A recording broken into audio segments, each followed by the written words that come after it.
Welcome to another episode of FishingLocalWaters.com. In the last episode, which was wading into Camp Ernst, we talked about Camp Ernst, we talked about the beautiful lake there, and how that it was developed by the help and the contributions of Richard P. Ernst. Well, that took place in the 1930s. Now, just one hillside over is where the Spertis lived. And Dr. Sperti was born in 1900, so in 1930, he would have been 30 years of age. So there's a good possibility that Dr. Sperti and Richard P. Ernst knew each other. Now, that I haven't been able to figure that out, but we're doing some research on that. But what I do know is they both fished in Gunpowder Creek, which runs through this reserve. Today, we were looking for a certain tree, and a certain tree branch is what we were looking for. We may have found it, but we'll talk more about that when we come back with this episode of FishingLocalWaters.com. Welcome to another episode of FishingLocalWaters.com. Remember, if you're fishing, you're almost always fishing in someone's local waters. So when on private land, talk to the owners and ask permission. And always be courteous and good stewards whenever you're on private or public properties. We hope you enjoyed this segment of FishingLocalWaters.com. Before a historical marker is permanently forged, a tremendous amount of investigation is required. When I reviewed Bridget Stryker and Robin Edwards' historical research, I found several mentions of Dr. Sperti's reminiscing about him and his father fishing Gunpowder Creek. He recalled as a child climbing into a sycamore tree to watch his father fish. These memories would create a desire to someday own that given fishing hole and sycamore tree. However, it wouldn't come quick or easy. I'll explain as we go along. According to Miss Stryker and Miss Edwards' research, young George Sperti and his father would have been fishing Gunpowder Creek somewhere between 1910 and 1929.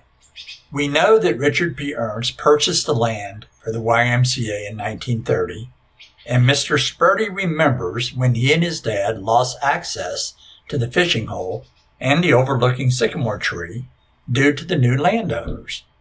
So, in 1932, George Sperti purchases the neighboring property located on top of the hill overlooking the creek bottom. In fact, one of the streets in the subdivision that was once on Sperti farmland is called Canyon Overlook.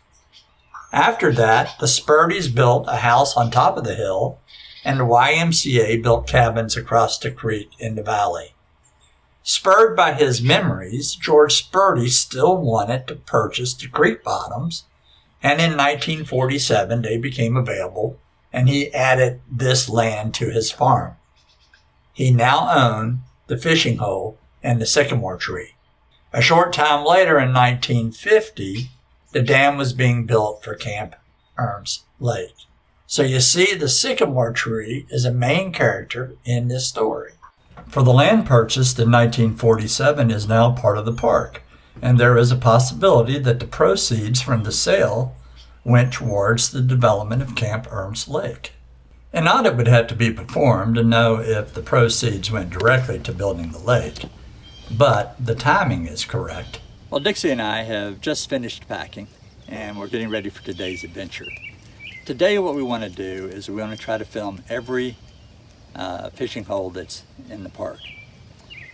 There's two primary fishing holes. We're going to see both of those, but we're going to try to pick up some of those smaller holes that maybe you don't know about. We're going to take the switchback trail. We're going to go to the bottom of it. We're going to head left or north and head up to one of the more common holes, cross over that and head over to the start of the horseshoe bend of Gunpowder Creek, and then work our way back around and down to the last hole. So we'll be doing a little bit of fishing, hopefully, doing a lot of filming, and we'll be looking for that sycamore tree.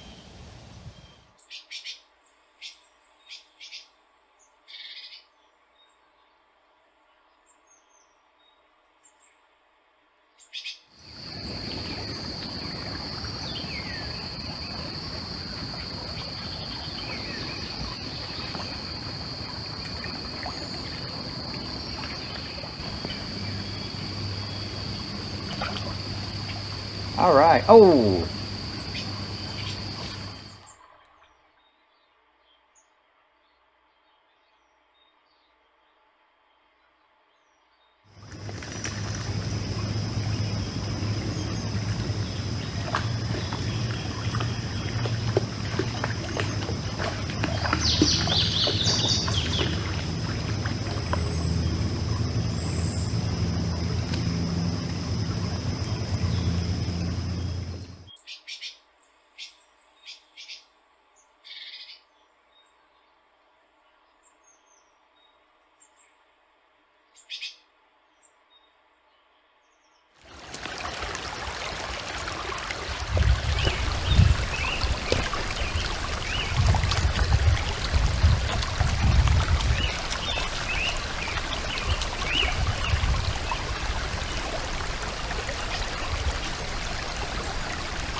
Can I ask what you're using for bait? So I have a spinner on this one, and then on my other pole it's like a crankbait. She also has an inline spinner. Have you had any luck? I caught one Dixie. bluegill. Dixie. Caught a bluegill earlier, but last time we came we caught some, like, they have trout here, so we caught some trout. About how long ago was that? To my last known release was in October of last year. I don't know if they released. It was a surprise to us that there were trout last time. I think it was maybe a month ago. Okay, good, good. There's one in here too. He's pretty big. He's just swimming around. So you've seen him? I did, because I have like The glasses? and then he chased this bait all the way up to the shore. But it was a nice looking rainbow. Yeah, I was running a fly back around the corner, just a dry fly on top of the surface. Yeah. And everything was they were chasing it all through the pool. So, Nice. but well,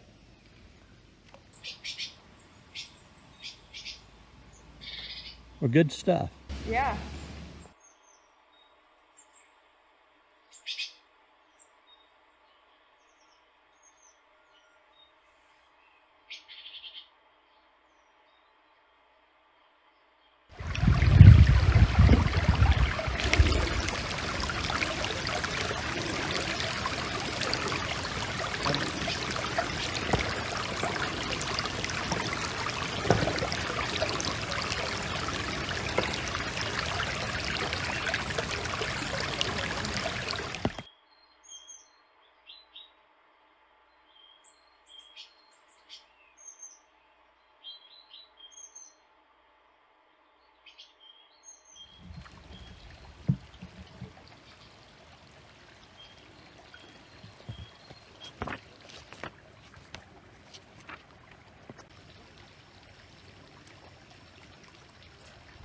Oh, the tiniest little one.